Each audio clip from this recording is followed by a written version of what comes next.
Benteng atau tempat istirahat pasukan Ukraina jadi abu pasca dihantam dan dihanguskan peluru kendali anti-tank atau ATGM Batalion Kaskat Rusia.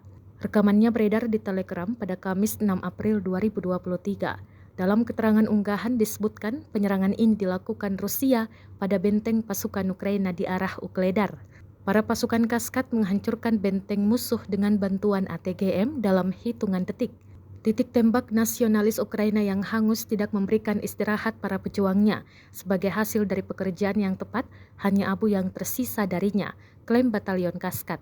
Sayangnya, tidak dirincikan total kerugian dalam serangan brutal kali ini. Hingga kini konflik antar negara bertetangga itu masih terus berlanjut dan belum tampak tanda-tanda untuk segera diakhiri.